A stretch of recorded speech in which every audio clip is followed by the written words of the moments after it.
Hi, and welcome to From Many People's Strength, the podcast where we cover Saskatchewan politics and current events. My name is Cory, and my pronouns are he and him. And my name is David. My pronouns are they, them. I'm also okay with he, him. All right, well, it's been a long time. It has been. Happy New Year. Happy New Year. As we're entering into February, Happy New Year. Our previously intentioned extended holiday break.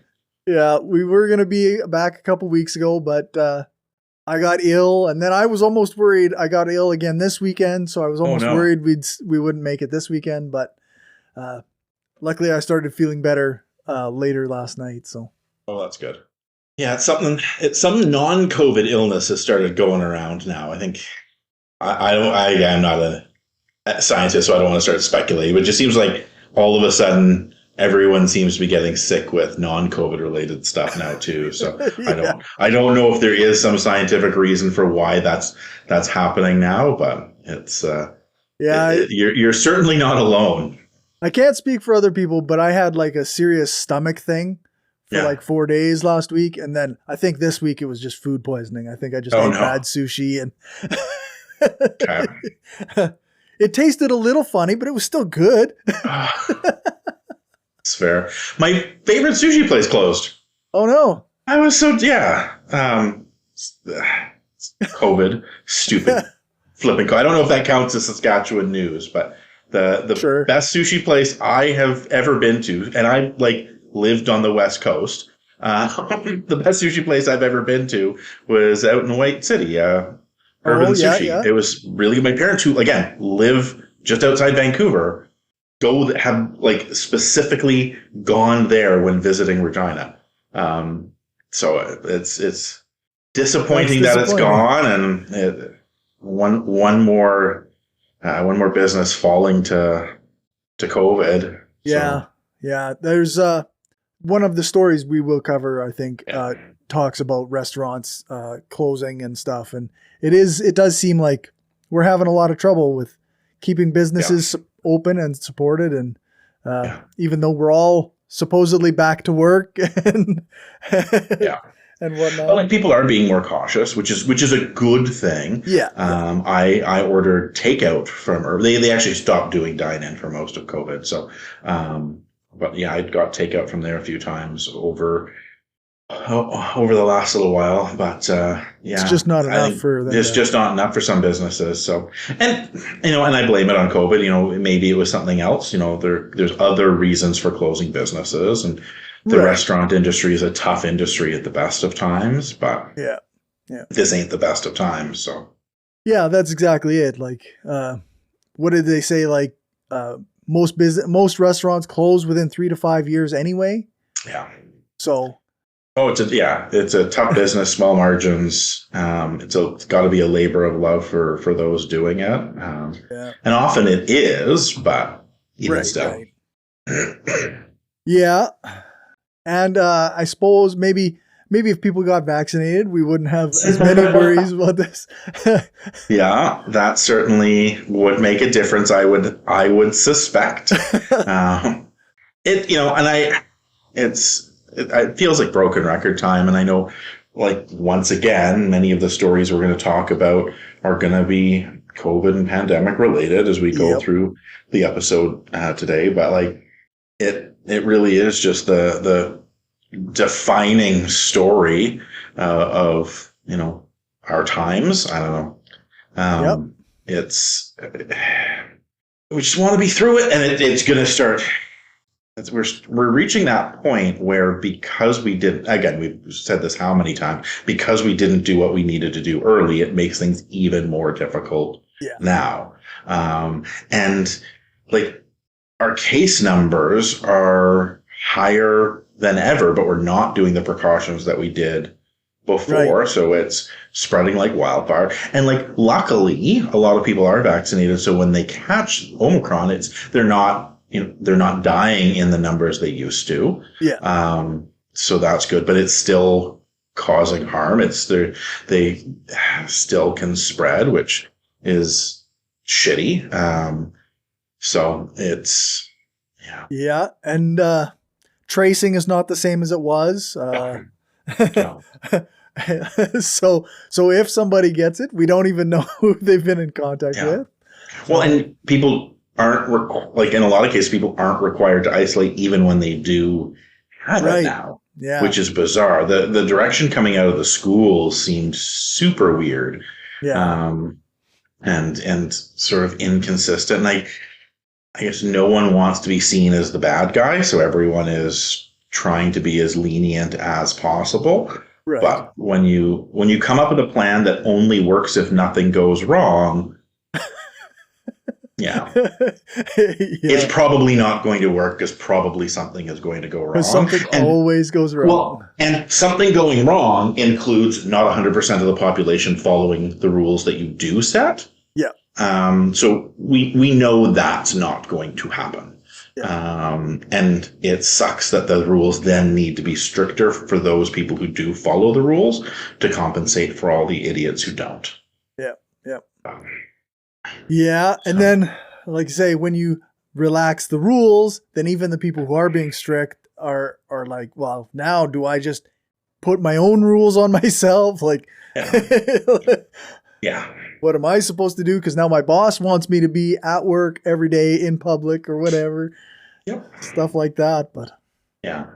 Well, and it's, I have spoken to a number of people who, in their workplace, there are all of these official rules. So what gets written down on a piece of paper is super strict and rigid. And if you're even a little sick, stay home. And this, and the other thing. And it's very, very by the book. It's very, very strict. And then as soon as something even that could be remotely considered a gray area comes up, the non-written rules start kicking in. And, managers start doing, well, do you really need to work from home?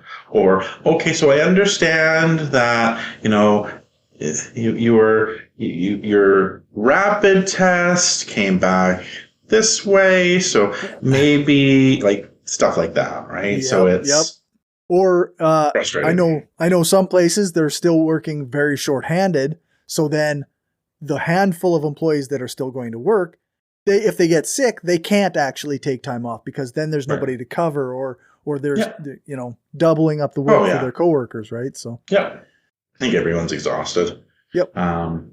Just everyone is just tired. So, and we will get to it at the end of the episode, maybe, but, this convoy, thing that's going on right now is not helping my exhaustion. No.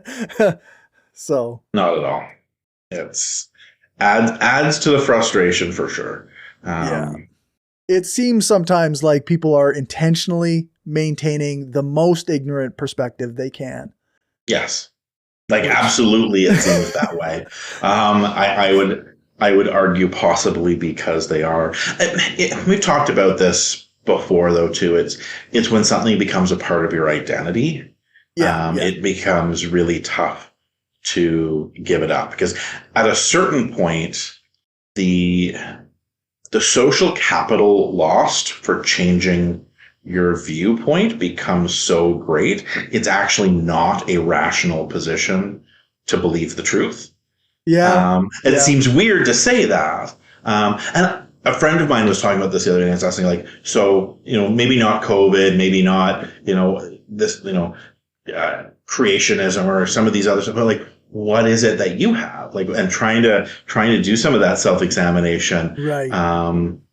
What is it that's so core to your identity that if you saw fundamental black and white proof that you were wrong, you still wouldn't believe it because giving up that belief, would fundamentally change your self-identity. Like the social capital, the cost to your sense of self would be so great you couldn't accept it. And I've been thinking about that a lot. I don't know if I have any concrete answers. I'm someone who, like, again, I think everyone likes to think of themselves as being open to changing their mind. And I know if I look back on my life journey, my views on a lot of things have changed quite a bit over that time. So that's probably a good sign that they can continue to change. But I think it's a good question we should all ask ourselves. Like, Yep. what evidence could cause you to change your mind? And if the answer is nothing, then maybe you're still right. Like that doesn't there's the fallacy that just because your belief in something is rooted in a fallacy doesn't necessarily mean it's not true.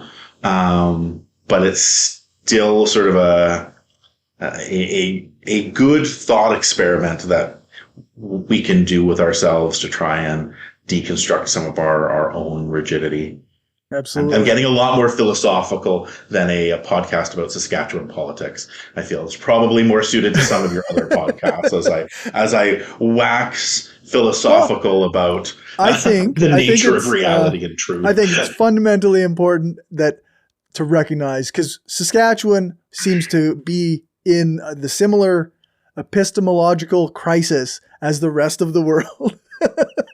We cannot seem to separate fact from fiction or find common ground with people we disagree with. So yeah. That said, do we want to start moving into some of the specifics? I think that was a good summary of our overall sense of being coming out of the month and a half hiatus, but or almost 2 month hiatus, I guess. But yeah, the Sask government's guidance questioned as Workers' Compensation Board says it won't accept rapid tests. So this is from early January, and it won't accept, the Workers' Compensation Board won't accept rapid tests as proof of COVID-19 diagnosis. And so I think this is relevant because as of January 1st, Saskatchewan residents are now eligible for 10 sick days. I believe, I think that this will be the kind of thing that plays into that or will be affected by that. Yeah. If you don't have a test that says like, yeah, you're legitimately sick, and the PCR tests are the ones the good tests, right? Yeah. So then if you have a rapid test, that's not good enough. You have to have the good test to show that you are eligible for a sick day. Yeah. I'm kind of split on this because there's two parts to the story. One is about the eligibility for sick day, but the other is for sort of long-term workers' compensation benefits. So the impact of the long-term impact of COVID. That's. I like for the first part. For me, like, my honest belief is that it should be fucking irrelevant, and that if you're sick, stay home, don't go to work, and that employers should support people being sick without a test. Yep. If you've got a cough, don't go to work. And it shouldn't cost you your well-being. And it shouldn't cost you your livelihood, and it shouldn't cost you putting food on the table for your family. Yeah. That said, for the long term, we do know the rapid tests are flawed. Okay. They're flawed. They're not administered by professionals. And I think one of the biggest things, at least my understanding of the flawed nature of rapid tests, is user error. It's not so much that the tests themselves are awful. My understanding, at least, if these rapid tests were administered by trained healthcare professionals, the accuracy is relatively accurate compared to the PCR. Not as good as the PCR. Right. They are still the cheap, disposable, made in a hurry tests. But they're good if they were administered by a professional. Yeah. Whereas when they are done at home, and like I've done a few myself so far, and I don't know how far to shove the damn thing up my nose. Like, I read the instructions, and there's two sets of instructions to how far you need to do it if you're only doing one nostril, and how far you need to do it if you're doing two nostrils, which isn't quite as far. And when does your eyes water, and when is it painful, and can you push through the pain? Like, all of those things are and I've watched multiple videos too. I've watched videos from doctors who are doing it, and it seems like they're doing it slightly different. And I'm like scratching my nose just thinking about it. Yeah. But so my point being, I get why, if we're looking at long-term disability claims, that they want you to go in and get a real test or a PCR test. I think we put too many road barriers for disability claims in general, so that's its own issue. Right. And I think this impacts people in small towns a lot more than it impacts people in Regina, Saskatoon. I don't know sort of the medium-sized cities, but like when I had a cold, it was just before Christmas, and my understanding is it's fairly similar right now. I did a rapid test. It came back negative. I'm like, okay, it's just a cold. The guidance I got from 811 was go in, get a real test. I drove over to the old Costco. The navigating the parking lot was the hardest part. The signs weren't great, but there was no one there. Like, once I figured out how to actually get in the door, I was in and out in 5 minutes. And I've heard fairly consistent reports from others as well, that when you go for the PCR test in Regina or Saskatoon, you're in and out quite quickly. My concern is I'm guessing that's not the same if you're living in a smaller town. And maybe I'm wrong. Like, I don't know if we are getting reasoned suspicion. And that's not a criticism of the people in small towns. That's just how logistics work of distributing the resources, right? And I think that would be an issue whether you have the best, most wonderful government that I love with all my heart in power, or the government we do. I think either way, you're going to have issues with, resource allocation in small towns when it comes to spreading that out. So, I think that's where we need to have a little bit more, wiggle room. But again, the long-term aspects, I think, do make sense. Whereas if you are getting that negative result from the rapid test, it's a good sign that you should go get a test from an actual testing site. It's like the tests look a lot like pregnancy tests, so that the comparison certainly jumps to mind on when that comes back, positive. The first thing you usually do is book an appointment with your doctor in Canada. I get how that's not always the case in the US, but here I think for the most part, most people, when they get the positive result on the drugstore test, they book an appointment with their doctor. And I think on these, when you get the positive result on the do-it-yourself test, then go to the drive-through clinic or go somewhere where you can get an actual PCR. Yep, for sure. That reminds me, I just saw somebody sent me a TikTok video, and it was somebody putting up a rapid test underwater, and then it came back as a positive result. And they used this as this kind of like excuse that these are rigged. It's a conspiracy. These will always tell you that you have COVID, kind of thing. And so, I reported it as misinformation about COVID, and apparently enough people did that because it got removed. So it was like, when you use this tool in an improper way, it doesn't work. It will give you an improper result. Oh my goodness, I took a condom and poked holes in it, and my partner got pregnant. The condom must be flawed. In the comments under the video, it actually somebody said it actually says don't do this in the instructions. But again, it does speak to the whole that's an intentional sabotage. But it does speak to the whole point of there can be user error, right? That is intentional. But we live in the real world. The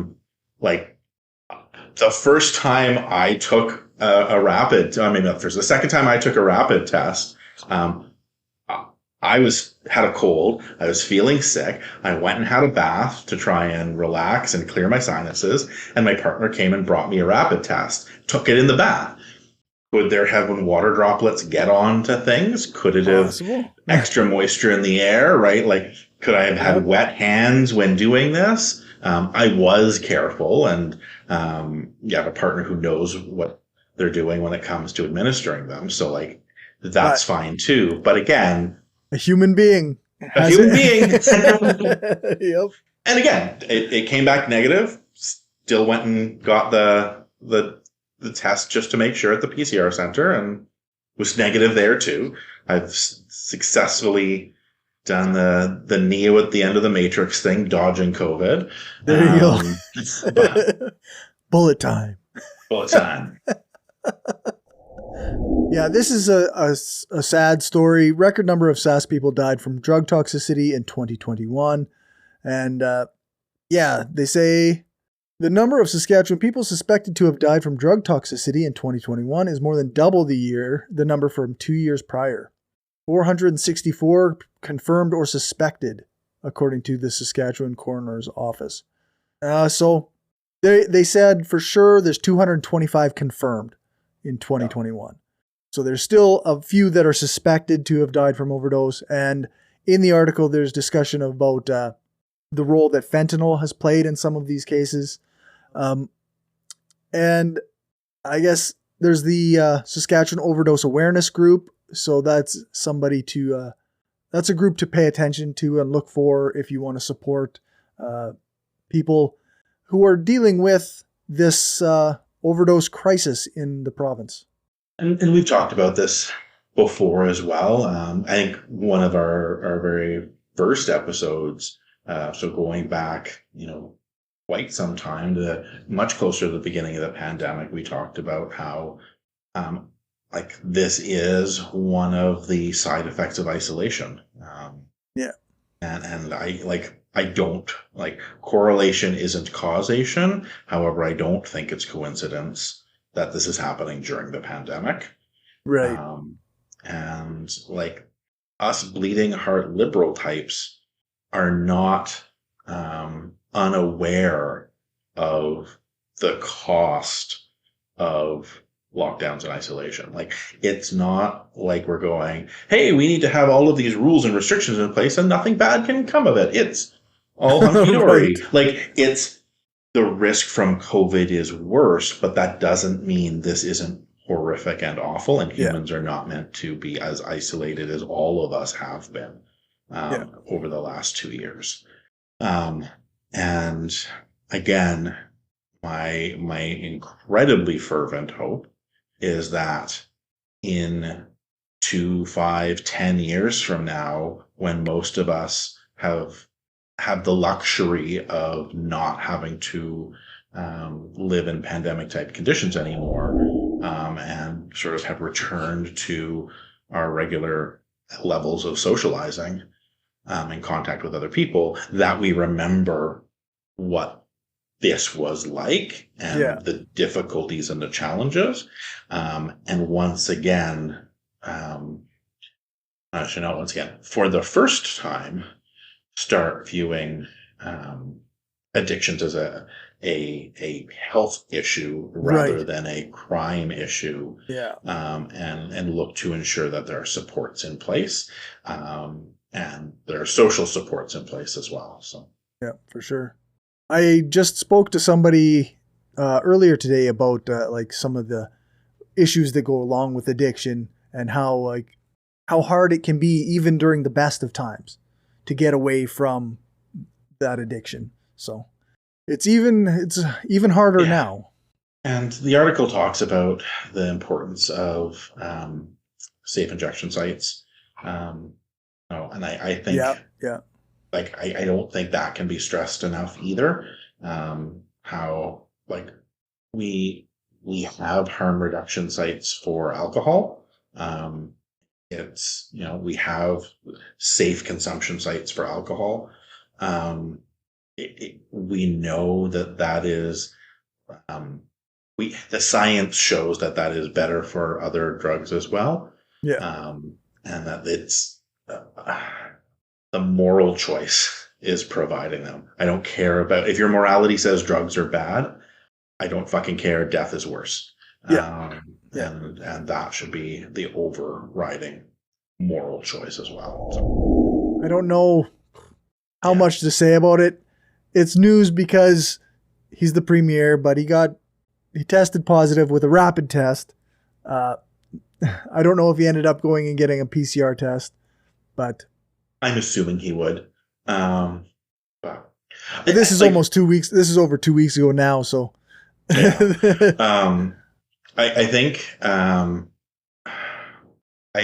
the tweet from Ryan Miley kind of sums up my thoughts as well. Right. He says, like, the premier has had his booster dose, which puts him in a good spot to recover quickly. We know Omicron is spreading quickly. If you haven't gotten your shot, go get one, right? Like, starts off wishing premier and everyone in Saskatchewan who's contracted COVID a speedy recovery. Yeah. I don't like Scott Moe's politics. I hope he gets well soon. Like, I don't wish illness or pain or suffering on anyone. I am glad he has role modeled the behavior of getting vaccines, getting the booster. The fact that he recovered quickly, speaks to that. So our next story, we have 3 articles all related to the same thing. And it's the appointment of Raynell Wilson. The appointment of Raynell Wilson to the highest ranks, they say, of the SHA, Saskatchewan Health Association. She is in a newly created vice president title that puts her in the executive branch of the Sask Health Authority. So I don't know. There's talk of this as political cronyism. There's concern from in one of the articles we'll have in the notes. There's concern about this being an inclination towards more privatization of the healthcare system in Saskatchewan.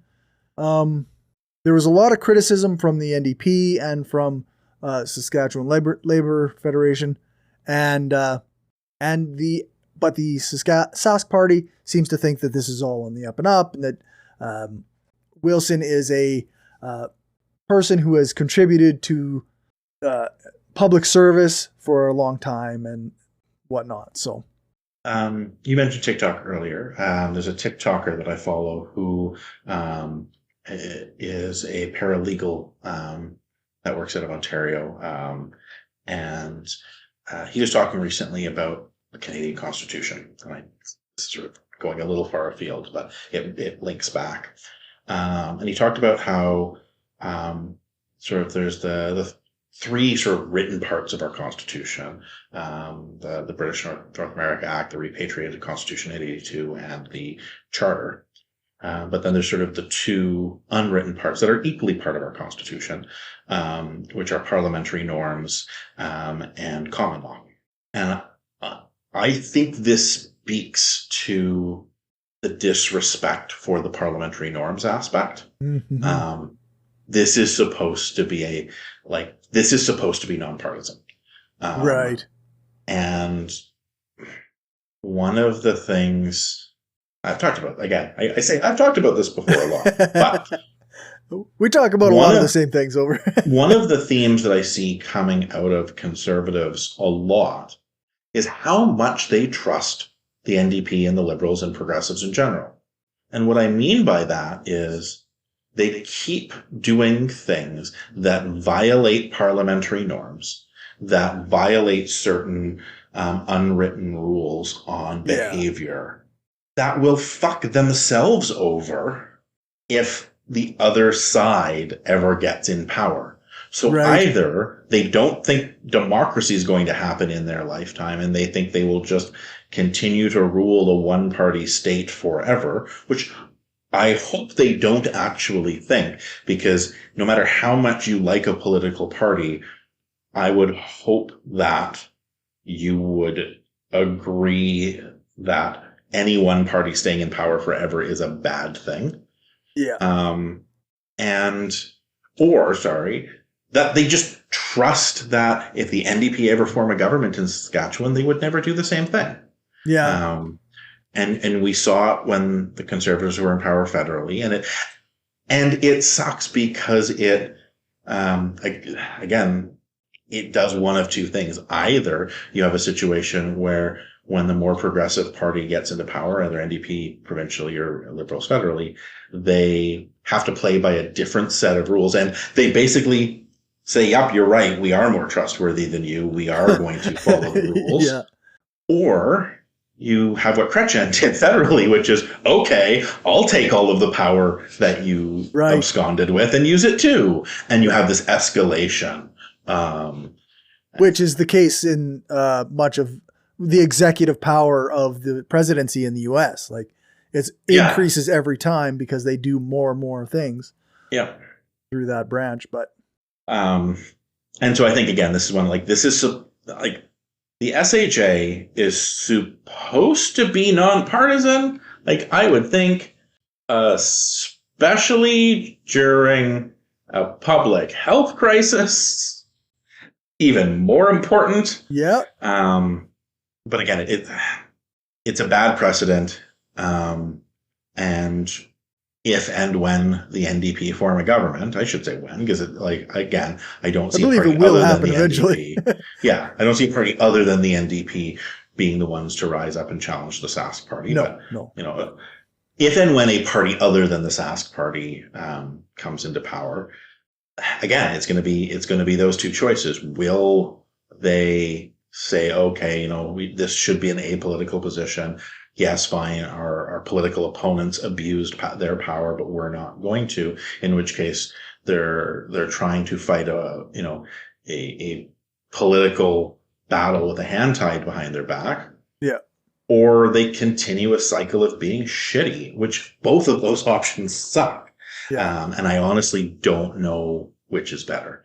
Yeah, I'm not convinced either is actually better. Yeah. I don't know what the third option is other than there being uproar and outrage amongst people who are typically supporters of the party that does shit like this. Yeah. So, like, again, if an NDP government is in power, the NDP supporters actually getting outraged when stuff like this happens. And currently, Sask party supporters getting outraged when stuff like this happens. And hopefully being able to have that enlightened self-interest to say, hey, wait, this isn't something we would want to have happen when the NDP eventually form a government. We want there to be checks on their power. We don't want them to have this precedent in place where an NDP political hack gets put in charge of SHA. So I'm going to stand up and say, hey, we shouldn't be setting this precedent. Yeah. I mean, we obviously aren't going to see any outrage from the Sask party supporters right now. And I'm not entirely convinced that at this time we would see any kind of outrage from NDP supporters, because they would be able to say, well, look at what the Sask party you're has right. done. You're right. Well, and you do see that, right? When the Democrats in the States are pulling shit right now, they go, well, the Republicans were worse. And like Trudeau has been able to say, well, the Conservatives were worse. To some extent, he's right. Justin Trudeau is not as bad as Stephen Harper. It's a low bar. And I mean that both in terms of implementing policies that I like and or not implementing policies I don't like. So I mean that both from the policy perspective, and I knew that would be true from my very, very subjective opinion. But I also mean that from the frame of reference of parliamentary norms, consolidation of power within the PMO. Oh, yeah, for sure. Centralization of authority, use of whip. Like some of these more objective anti-democratic tools. Yeah. Trudeau uses more of them than I would like. Yeah. But yeah, he's not using them to the level that he's not that firm dictator of his party the way that Harper was, but he does have a lot of centralized and to control. show my lack of bias, and the way Chrétien did. Like Trudeau's also not as bad as Chrétien. Like if we're wanting to stay even within a single party, like we can compare him to like a Liberal leader in the past. He is not nearly as iron-fisted. as the last long-term Liberal prime minister we had. So yeah, that's right. Long-term. I'm skipping Martin because Martin's problem was he wasn't enough like that. He went too far the other way. Yeah, almost doesn't count. Yeah. Sask Party will not deny the MLAs attended a Unified Grassroots event. So Unified Grassroots is a anti-vax group that they do Zoom meetings apparently, and some Sask Party MLAs were invited to this Zoom meeting, and Unified Grassroots claims that they did attend, but they are anonymous. So it's hard to know exactly what's happened here, but the party says or didn't deny that they attended. Yeah, they want it both ways, right? They want to have, right. They want to be able to tell the center right, living in Wascana View, 47-year-olds, and the people who live up in Stonebridge in Saskatoon, who have,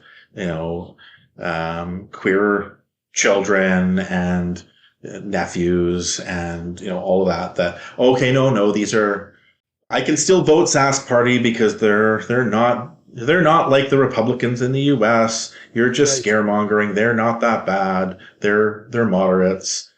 While at the same time they need to sort of be under the radar enough that constituency will still vote for them. Yeah.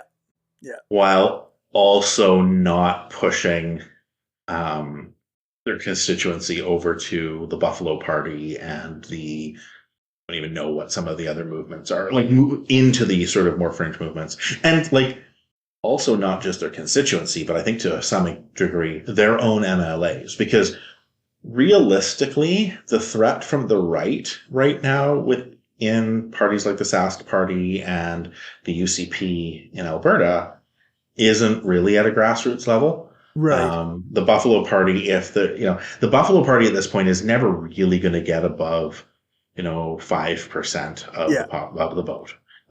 They're not a real threat to the Sask Party. Our campaign finance in Saskatchewan is going to prevent that, if nothing else. We have virtually no restrictions on election spending, so there's no way that a Buffalo Party is going to be a credible threat. Unless MLAs break off. That's the threat. The threat isn't that a bunch of independent people are going to run next election. It's existing MLAs cross the floor and form their own party. So you need to continue letting your MLAs go to anti-vax rallies. You need to continue letting your MLAs subtly push for, forced birth legislation that regulates abortion out slowly. You need to, let your MLAs be homophobic behind closed doors, because otherwise, if you don't allow that, if you don't give them their latitude, they're going to start being more public and joining rallies that drive trucks to Ottawa, and create the Wild Rose and create the Reform Party and break away and actually form something that can threaten you. Yeah. Which is how, like you say, the NDP gained power for a brief moment in Alberta. So, and they don't want that to happen. Absolutely. Because that definitely would disrupt their stranglehold. And even if they don't break away, the other thing they don't want to have happen is the yahoos start being more public and more vocal about their views.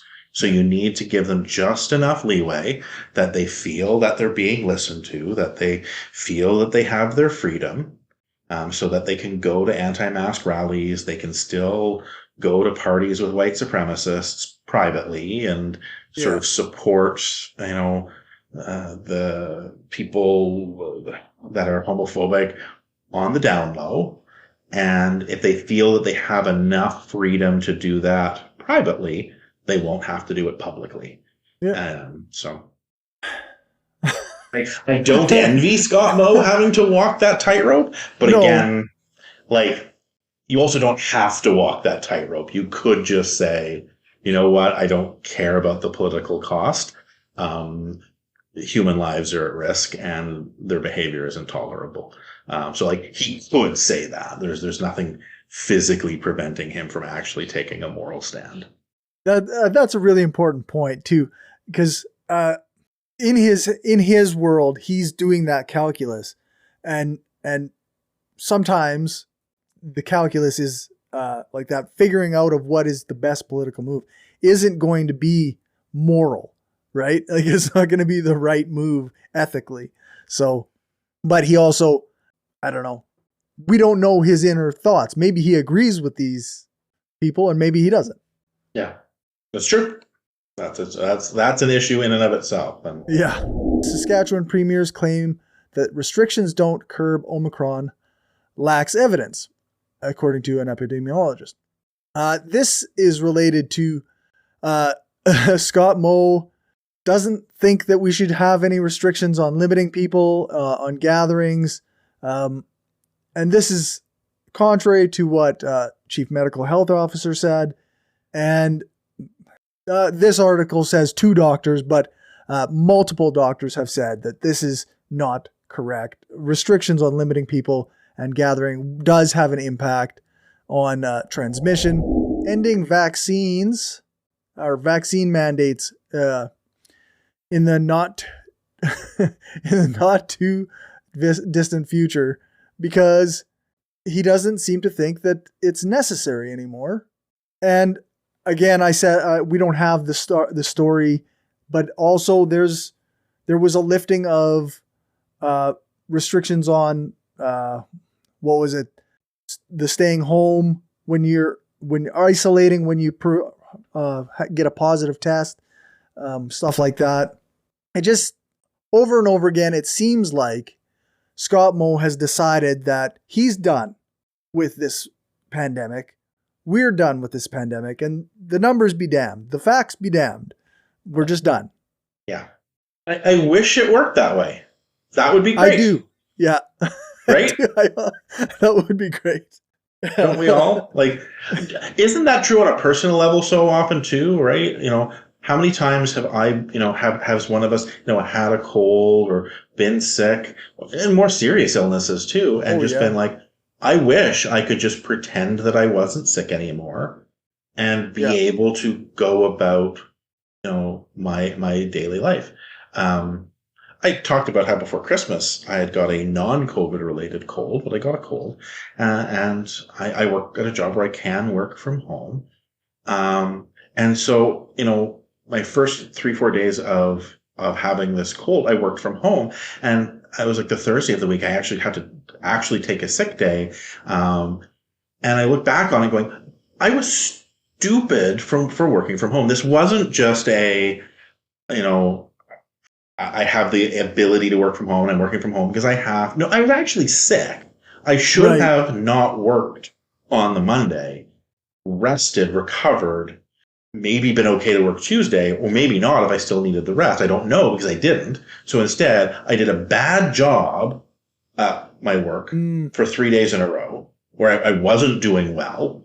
I wasn't performing at my best by any stretch, trying to tough through it and not take the precautions I should have taken. Finally, I had to take those precautions anyways. Right. And have sick time off. Took off more time than I probably would have had to had I just taken the precautions at the beginning, plus the level of performance I had when not taking those precautions, as well as after when I did take them, like, was worse as well. So all in all, just pretending that I wasn't sick hurt far more than going, you know what, I'm sick, this sucks, I hate it, I need to do what I need to do.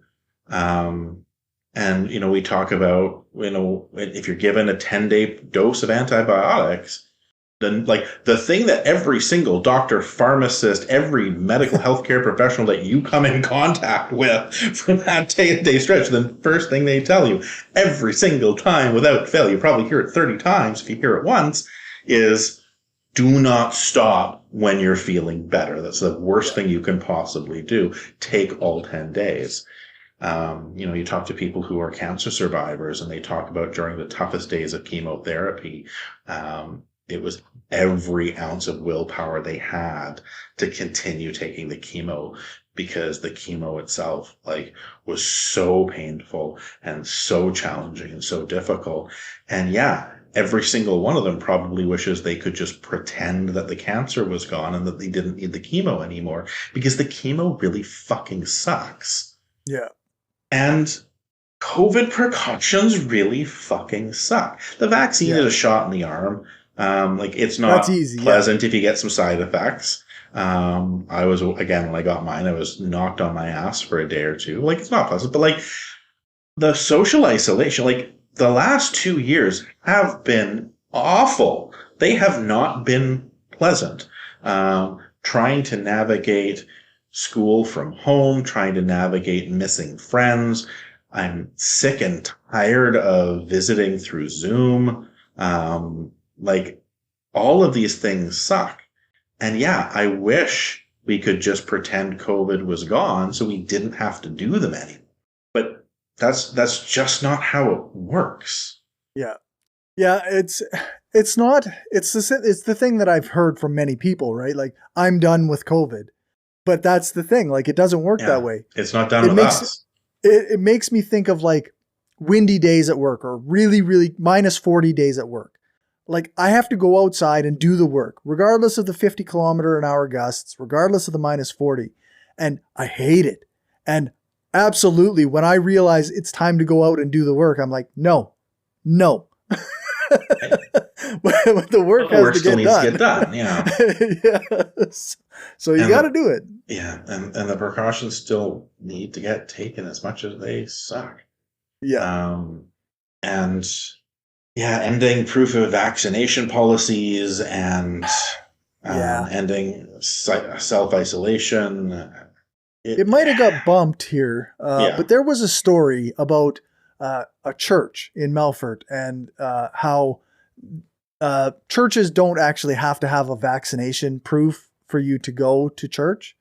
And part of me was really surprised that, like, that was one of the, because that's a place where people go and gather. Like, it makes sense to me that they should have vaccination proofs as well.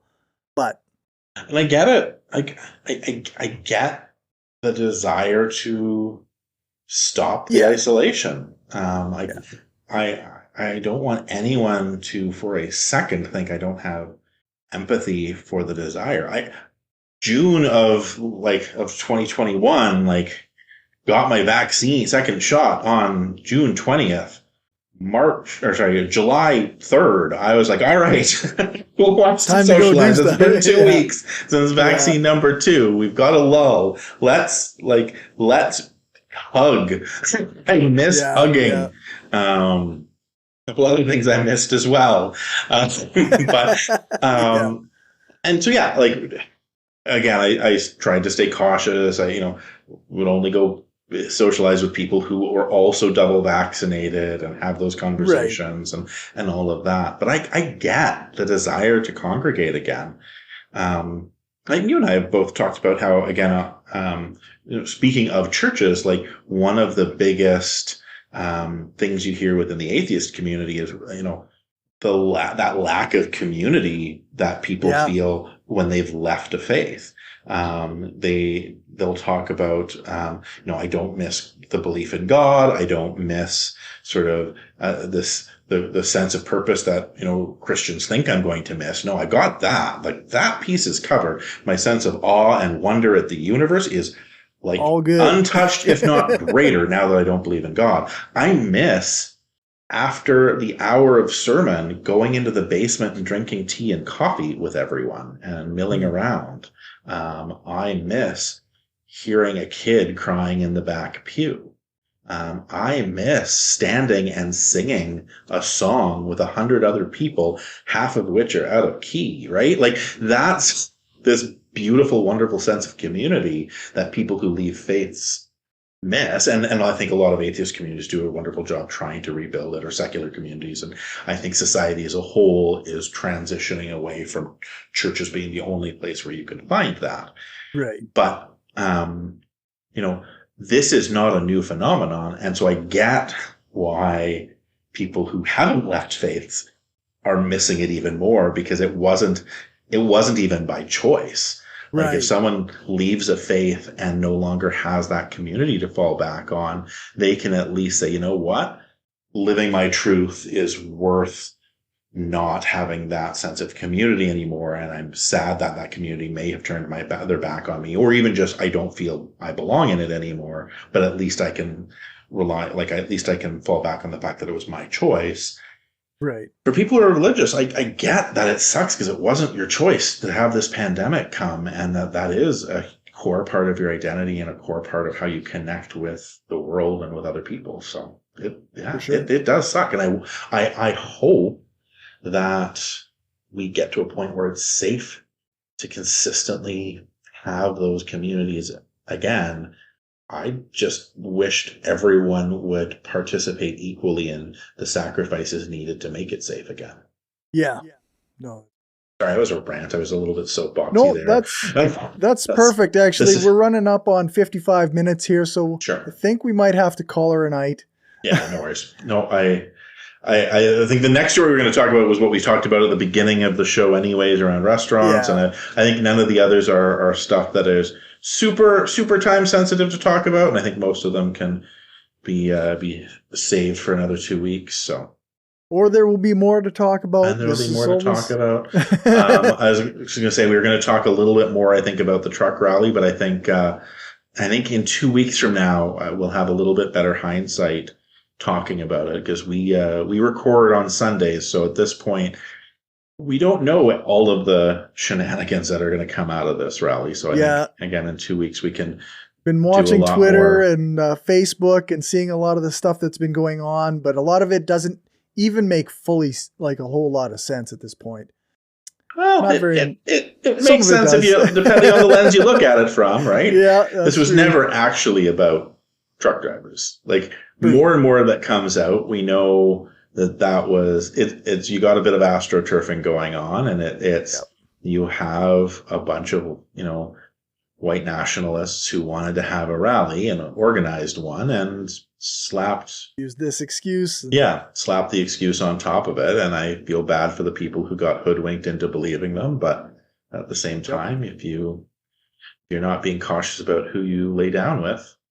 Anyways, I just said we're not going to talk about it, and then I start talking about it. Look at me. I can't not talk about things. Yeah, that's all right.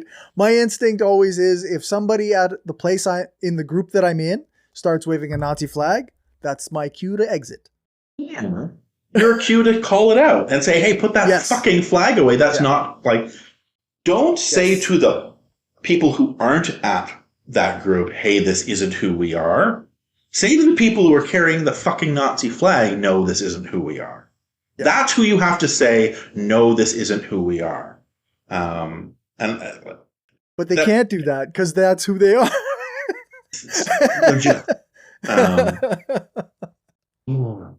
No, you're right. And it isn't who all of them are, though. No. And we know that. It probably isn't even who a majority of them are. But for the majority of them who that's not who they are, that's also not a deal breaker. And that's been a thing I have been painfully aware of in North America for about 5 years now. All of this bullshit where people are like, oh, well, I don't support this cause because I'm a racist. No, but you support it in spite of it being racist.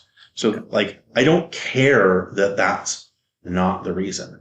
At risk of Godwin's law, the name for people who voted for the Nazi Party because they believed in its economic policy and were members of the Nazi Party because they believed in the infrastructure programs and not because of the genocide, were still fucking Nazis. And if you're at a rally with swastikas on Canadian flags and Confederate flags and that's still who you are if you're there.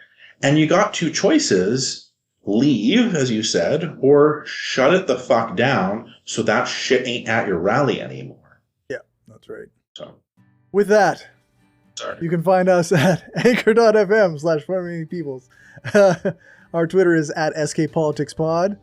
Our Facebook is facebook.com/FromManyPeoplesStrengthPod. Our email is frommanypeoples@gmail.com. And you can support the show by sending us money at buymeacoffee.com/FromManyPeoples.